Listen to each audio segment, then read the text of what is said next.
Bienvenidas y bienvenidos. Hoy vamos a meternos a fondo en cómo se estructuraba el poder en Cuba, bajo la Constitución de 1940. Así es. Tenemos la Constitución misma, claro, y algunos análisis interesantes, como el del doctor Lascano y Mazón. Exacto. La idea es ver cómo se pensó ese equilibrio entre los distintos poderes del Estado en ese momento. Pues el punto de partida, según estas fuentes, es la soberanía popular. Que emana del pueblo, ¿no? Exacto. Y se ejerce con el voto universal, igualitario, secreto, que además se consideraba un derecho y también un deber. Bien. Entonces, a ver, esa soberanía, esa voluntad popular, ¿cómo se organizaba concretamente? Las fuentes hablan de un poder legislativo, el Congreso. Sí, bicameral. Senado y Cámara de Representantes. ¿Y qué hacían? ¿Sus funciones principales? Bueno, lo típico. Discutir y aprobar leyes, claro. Pero también fijar impuestos, aprobar los presupuestos. Cosas clave para el funcionamiento del Estado. Fundamental. Y también regular la moneda, la banca, o sea, temas económicos centrales. Pero había algo más, ¿verdad? Algo que suena muy interesante sobre su relación con el gobierno. Ah, sí, definitivamente. El Congreso tenía capacidad de dar o quitar su confianza al Consejo de Ministros. Eso, la moción de censura. Eso es un control fuerte. Suena casi a sistema parlamentario. Tiene elementos, sí. Es un mecanismo de control directo sobre el gabinete, muy potente. Y no era lo único, ¿eh? Ah, ¿no? ¿Qué más? El Senado, por ejemplo, podía juzgar a altos funcionarios, al presidente, a los ministros, gobernadores, en ciertos casos específicos. O sea, una función casi judicial. Exacto. Y además, los legisladores tenían inmunidad por sus opiniones y votos, para proteger el debate, digamos. Entendido. Un legislativo con bastante poder de control. Pasemos al ejecutivo. Estaba el presidente, pero no estaba solo. No. Contaba con un consejo de ministros. Y fíjate, una figura interesante, un primer ministro. Un primer ministro. Eso refuerza la idea de un sistema mixto, ¿no? Totalmente.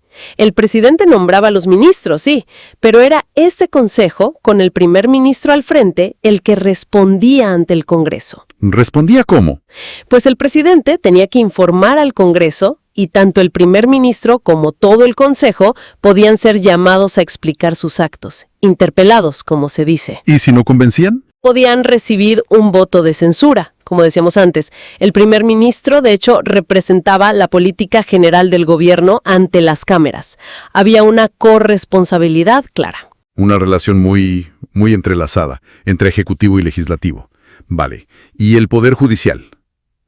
¿Cómo encajaba ahí para equilibrar? Bueno, su independencia era un principio básico. Lo recalcan mucho las fuentes. ¿Independencia para hacer qué? Administrar justicia de forma gratuita y además en nombre del pueblo. ¿Y la instancia máxima era? El Tribunal Supremo conocía los recursos de casación, o sea, unificaba la interpretación de la ley.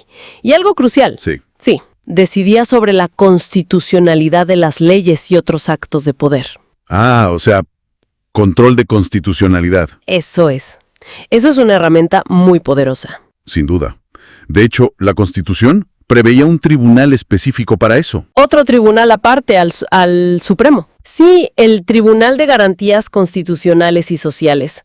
Su foco era proteger derechos fundamentales y asegurar que todo estuviera acorde a la Constitución. ¿Y funcionó? Pues es interesante. Las disposiciones transitorias de la propia Constitución indican que su implementación quedó pendiente, pero la idea estaba ahí.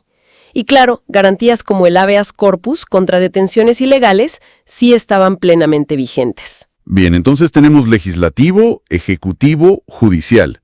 Y el nivel local, municipios, provincias. También se contemplaban, tenían autonomía para gestionar sus asuntos locales. Autonomía total. No, autonomía dentro del marco de la Constitución y las leyes nacionales, por supuesto.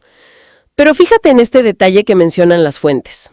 A ver. Los acuerdos de un ayuntamiento, por ejemplo, no podían ser suspendidos así nomás por el presidente o el gobernador provincial. Ah, no.